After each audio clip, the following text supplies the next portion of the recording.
भारतीय रियासत बिहार के शहर भागलपुर रेलवे स्टेशन से तकरीबन 2 किलोमीटर की दूरी पर वाक़ई रहमत नगर कॉलोनी का इलाका हुकूमती सहूलियात से यकसर महरूम है। तकरीबन 2000 अफराद पर मुश्तमिल आबादी का जरिए माश पापड़ बेलना है।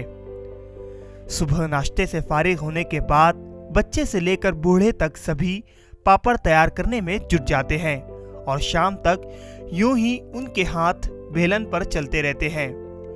लेकिन मजदूरी के नाम पर उन्हें 1000 पापड़ तैयार करने पर महज 130 रुपए मिलते हैं। 3-4 आदमी मिलते हैं ना, तब जाकर के 1000 बिलाई होता है पापड़।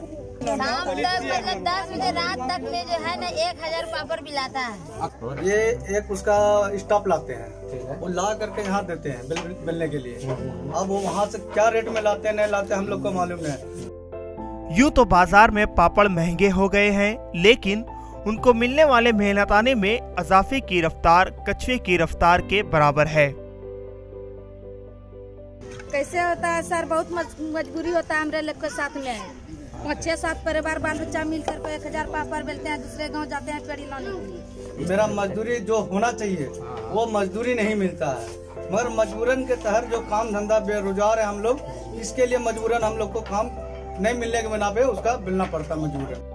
पूरे इलाके के 90% लोग गुज़िश्ता 10 सालों से पापड़ बनाने का काम करते हैं। ये सुबह से शाम तक मजदूरी करते हैं और ठेकेदार उनकी मेहनत से खूब मुनाफे कमाते हैं। हैरत की बात यह है कि इन लोगों में इतनी सकत भी नहीं कि अपनी मजदूरी में इजाफे का मुतालबा कर सके।